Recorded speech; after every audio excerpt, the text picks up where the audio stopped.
Press conference. Obviously, I have received a lot of calls, a lot of texts from well-meaning Nigerians, from different people wanting to know what's going on and what's the way forward with our party. There are people who genuinely believe that a coalition is needed and that Nigeria has to get it right. There are also those who believe that that by way of force that people can come in and take over the party. I just want to say before I start taking questions from journalists here present, I am not one who is easily cowed. For those who have been threatening me since yesterday, for those who on social media believe that I can be bullied, for people like People Gazette who have sent messages threatening that they are publishing story about tax evasion, the same story they published 2 or 3 years ago in America. I will say to them very clearly now that at least I was assessed taxes that they are claiming $2 million in America. The people that they are promoting, they should show you where they pay taxes, the business they do, and their means of livelihood. To those who continue to believe that politics in Nigeria should continue by way of bullying, threats, and aggressive forms of behavior, I want to tell you that we need to move away from this style and this brand of politics in Nigeria. You cannot continue to cow people on social media. You are the vocal minority, and the silent majority will continue to have their way in Nigeria. You cannot bully people into going your way. As a party, I have here William, who's chairman of Benue State, Musa, the state chairman, Niger State, William from Nasarawa State here. I have Mohammed, who's Nwosu's national PRO. I have Etimbok, chairman, Akwa Ibom, Mohammed Bono, and Zaradin Jigawa. These people you see here are people they've called ordinary Nigerians, common men, who are the people who have been the guardians, custodians of this party. They are the people you saw yesterday when Nwosu said that all their offices have been dissolved so that these new people can take over the party. Just imagine the situation. The so-called common ordinary Nigerians who have safeguarded this party for years, who have nourished this party, who, because of people like this, I happened to emerge as the presidential candidate of this party a few years ago. They were just asked to relinquish their offices on media yesterday.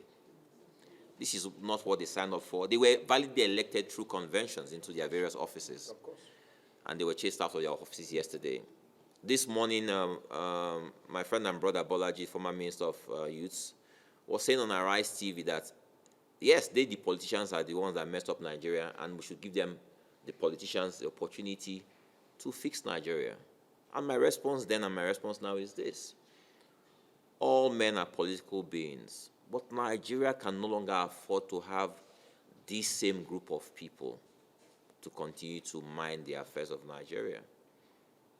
We have gotten it wrong for way too long as a people. Our youths have had their minds messed up. They no longer believe in themselves.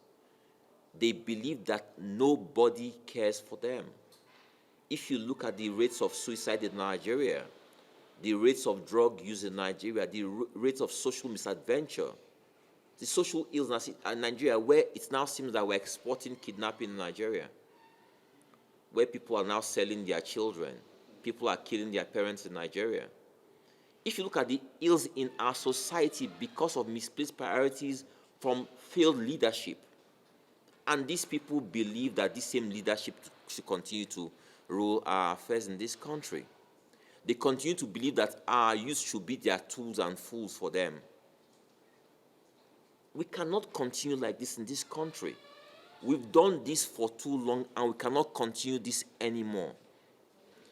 ADC, The ADC we have been trying to build for the last couple of years is a party that has a set of ideals, that a party that should be different, where everyone, irrespective of where you come from, who you are in society, the size of your pocket, your educational qualification, whoever you are, you should feel welcome in this party, that this party can accommodate you. So be you big, be you rich, be you poor, you are welcome in this party. But yesterday you saw the reason why we stood against these people, because you saw how they easily chase these people out of their offices because they don't represent who the so-called big men look like, or the people they can work with. But these same people in the last elections took this party to 5th place. And if they continue building on that firm foundation, someday this party will continue to produce people who can do right by Nigeria. Who can do right by Nigeria. I tell you how easy it is for the media to make or mar a nation. Immediately I emerged as the presidential flag bearer of this party in the last elections. 24 hours later, media in Nigeria, the whole media, mainstream media, all they said is the 4 leading candidates. Headline pages, 4 leading candidates. Out of 19 presidential flag bearers, they said these are the 4 leading candidates. Atiku, Tinubu, P2B, and Kwakwanso. So essentially what the media sold to Nigerians is that these are the 4 serious candidates. So essentially there's no point, no need looking at the rest of us. I immediately protested because their montage was showing these poor people as the candidates. I protested. I reached out to various media owners, and immediately they understood that what they did was wrong, and they corrected it. They added me to their montage. But I tell you something, just the fact that they showed me, they spotlighted me in that, made a difference for our party to emerge, because people saw us, people believed that this is probably a serious party, this is a serious candidate. And that's what you, the media, you owe Nigerians. To see the media reporting David Mark as the chairman of the party, and understanding that is a faction of the party who handed that party over to him. And no one saying David Mark, chairman of a faction of the party. You are doing a disservice to the so-called common men here, the so-called ordinary Nigerians. If you continue to report things inaccurately, you are sending a strong message, a subliminal message, with subliminal persuasion on the minds of average Nigerians. You owe it to us as a party to present us, to present our stories, to report it fairly and accurately. This is all we ask of you. These men have worked hard. I made a pledge to these men when I emerged as the chairman or the presidential flag bearer of this party. I said to them, you've complained to me that you have been used for too long to make money off people who want to run for offices on the platform of this party, and that this is not what you stand for. But you cannot speak up because they can remove you easily. I pledged to them that as long as I'm in this party, that will no longer happen. That I will fight for them. As your presidential flag bearer, even though I'm not a presidential flag bearer, I will continue fighting for your rights in this party. You've done me a great honor, and I will repay that honor by fighting for you guys. The easiest thing was for me to have left this party since after the elections. Not so? In a season, in a country where people crisscross from party to party. I could have done that very, very easily. But I made a pledge to them, a commitment to uphold the values of the party and to fight for members of the party. That's what I am still doing now. Our party has had a lacuna for too long. So we call on INEC to do what is right by our party. We call on the media to do what is right by our party by reporting accurately the affairs of our party.